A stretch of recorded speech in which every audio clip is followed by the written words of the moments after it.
Hey folks, drummers, musicians, thanks for tuning in. This is Mike. Today I want to talk about how to create metal kicks and snares in Superior Drummer. I find this question quite often in the last weeks and months.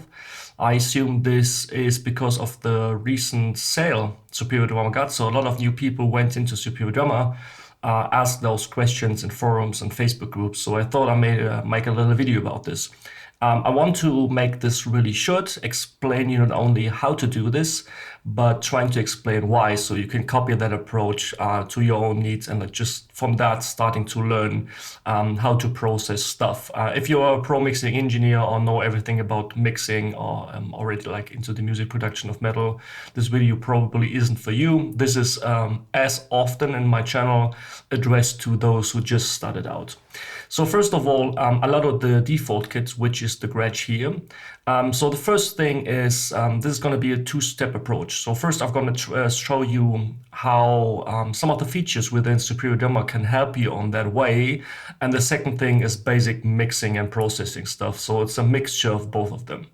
So in metal, usually you don't want drums that ring out too much. This is because of the tempo of metal and thrash metal and all the different variations of metal. Due to the tempo, you don't want toms and kicks and snare that like ring forever, because otherwise this would mess up the sound. So you want something tight and punchy and fast. So first of all, I'm gonna pick a kit that's more suitable for as a starting point. You can use this technique when it comes to mixing for nearly every drum, but of course it makes your life easier when you have like a good starting point. And in this case, I'm gonna pick the Pearl Masterworks here. It has a Tama Bradbury snare, which is one of the loudest snares in the world at all, anyways. And I'm gonna change that kick to the 22x18 because this, for me, has the right mixture of punch, low ends, but quite attack by default. But we're going to concentrate here on the snare and the kick drum. So first of all, let me just remove here the groove I have here. Let's pick quickly a groove from the MIDI library.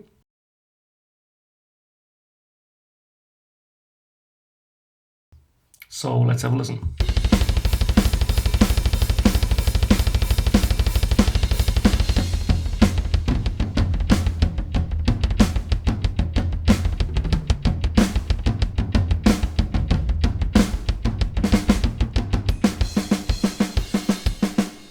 So you clearly hear a fast metal song. So the first thing you want to check, click on the kick drum here, and you hear, and we're gonna solo the kick drum here in this channel so we can concentrate on the kick drum, solo them. So let's have a quick listen on the kick. So you already hear you have some ringy, some sustain, which is normal on a kick drum, right? So the first thing you want to do is here on the right side, in this section here. So activate this envelope and offset setting.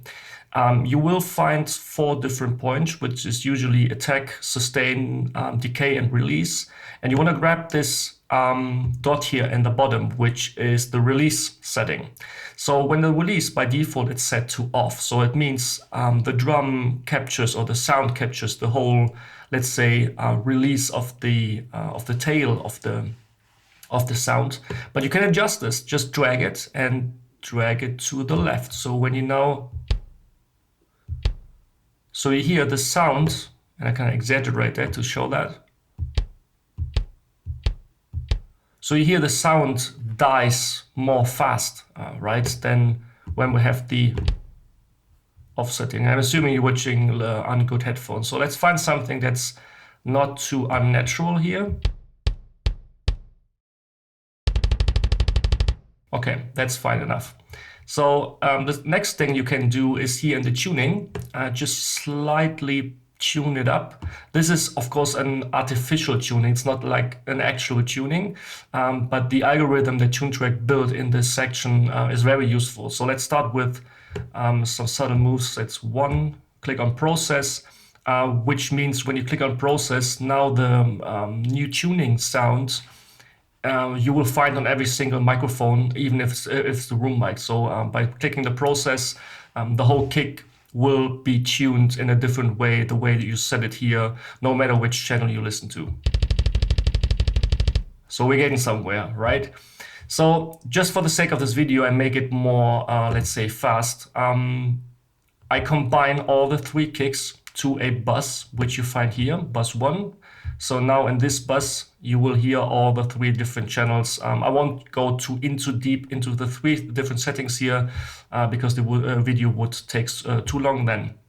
So let's concentrate on the kick drum right now.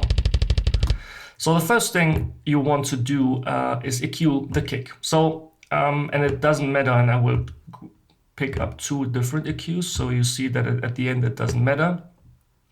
So this is like the typical EQ that you find on most DLWs anyway, where you see the frequencies that are occurring in the kick drum. I use in Superior Drummer, I use this a lot. It's the EQ84, which is a replica or emulation of a famous analog EQ from Neve. So there are 3 different, and I showed this video to make it more obvious, to make it to show you what I mean. There are 3 different reasons within the kick drum in the frequency bands that are important for kick, which is the really, really low end to give it some thump, and like the really high end or upper mids, where the click sound that you are looking for is located. So first of all, I'm gonna try to find something here in the lows. So you can use this little knob here. Usually I'd recommend starting somewhere around 50, 60. So let's have a listen on that.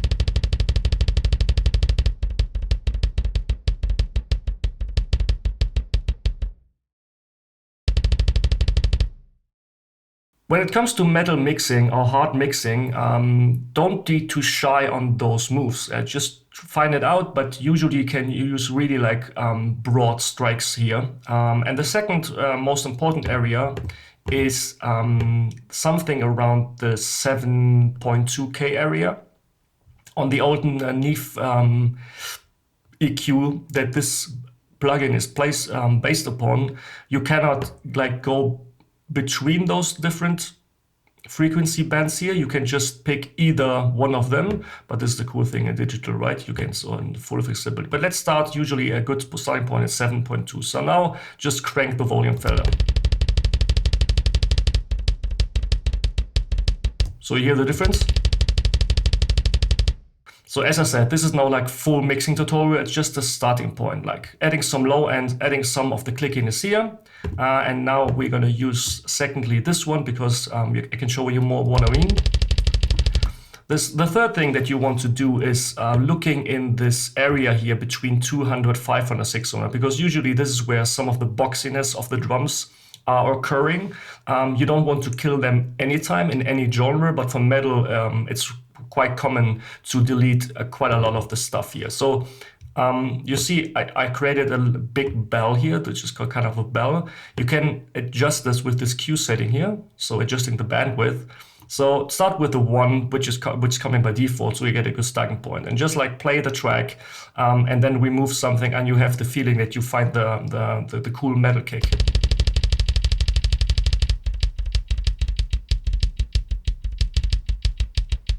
So here, when I exaggerate that, you will hear the muddiness here in that frequency.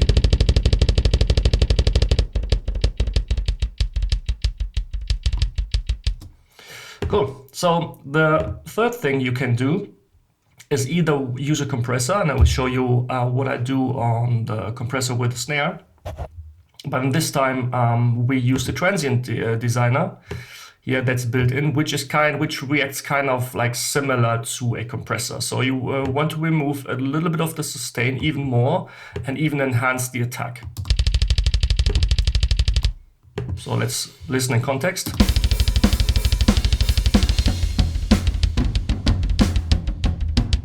And as I said, when you really want to go inside, try those settings on the individual mics here. The kick sub usually just provides the low end, so you can just EQ the low end here on the sub and the attack here on the kick in. For the sake of this video, and we'll name the bus kick. For the sake of this video, so now we have a kick sound that's like kind of in the near. So let's concentrate on the snare drum right now. Same here, we go into the envelope setting and offset. Not that much, because of course we want a little bit of that ring here. So going to, let's say, 1.2 here. A little bit more high end here on the snare. So grabbing the snare top and bottom, right click, sending to bus 2, going to the snare here, saying snare, and the same thing. Let's solo the snare here.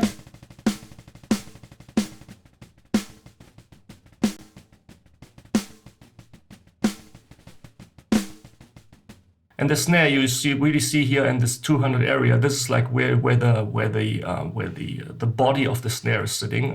Even on those cracky metal drums like the Tama Berber snare that I picked for this example.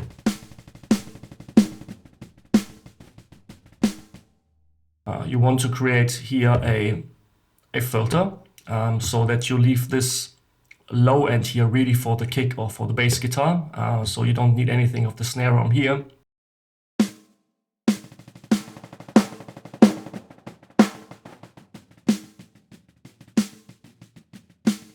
And let's go the other way around. This time we use the EQ 84 as a second insert. So again, look something in a snare. Usually I start something between 3.2 and 4.8 and just listen to the song, always trying to mix in context.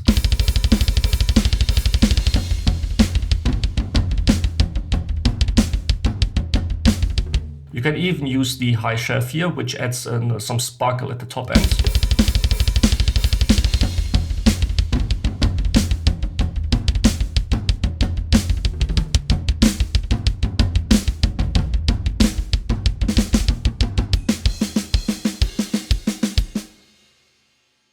So this time we're gonna use a compressor. Let's use the classic compressor here. So understanding compression is sometimes complex and difficult, and it took me some time to really understand the compressor. The basic idea is that to have the compressor acting the same way as a transient designer. So not to touch the attacks, you want to even enhance that, the attack of the snare, so the initial transient, but to control the sustain of the sound, of the tail from the sound. So usually start with a slow attack. So you may ask, what is a slow attack? What's a fast attack? Well, I can show you how to find this out. So let's put some aggressive ratio, 4:1.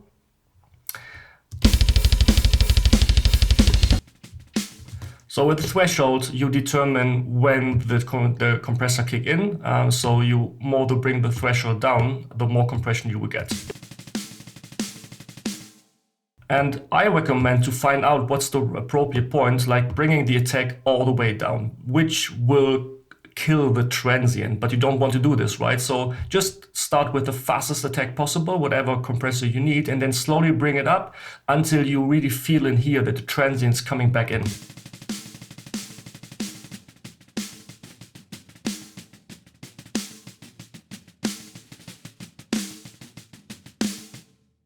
And then bring down the release, because the longer the release time, the longer the compressor holds or brings down the signal. So you want to have really, really fast release on this one. So you really hear that the initial transient got like louder, which is not the case, of course. It's the ratio between the initial attack and the sustain. You bring down the sustain because due to the more longer attack time, you allow the transient to come through, and then afterwards the compressor kicks in, so that the ratio between the initial attack of the stick hitting the snare and the sustain is, let's say, broader and wider. So you get the feeling that the initial attack, it's louder than before. Let's have in context again.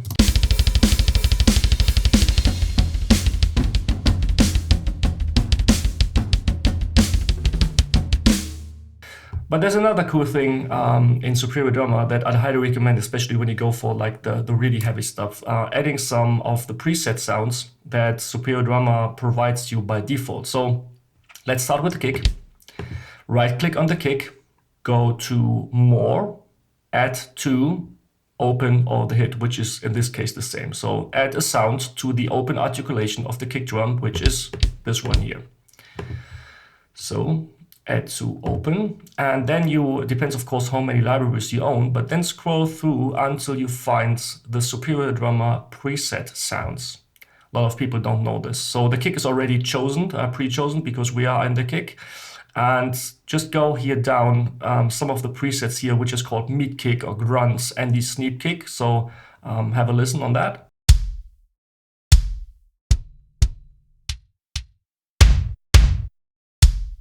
I like that, the meat kick. So let's stack this to the open sound. Let me just solo the kicks here for now, just the kick and the new kick, which is called X kick right now, and it creates a mixer channel for that.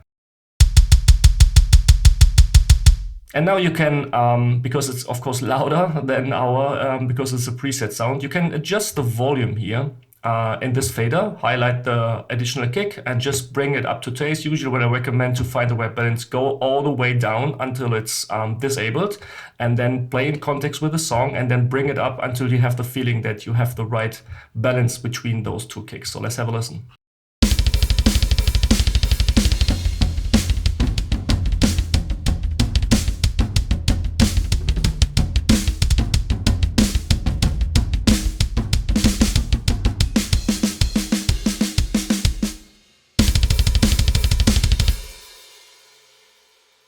Same for the snare.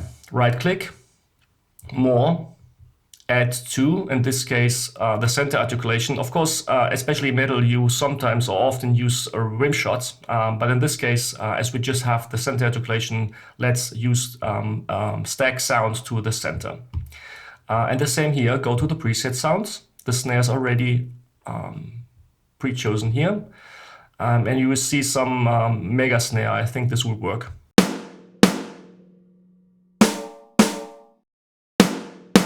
Now let's, so you hear it's not only cracky and already processed, but it has some sustain and room sound to it. So let's stack on center, and the same approach here. Bring down the volume, and then we'll bring it up.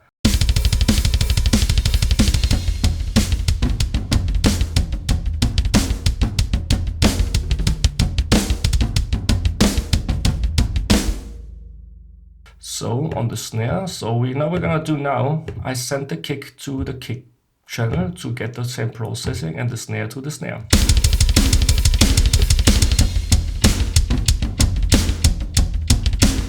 And here we go. And I will make it more obvious. I will play the same verse and just mute the 3 different processing steps that we did here and the 2 additional channels.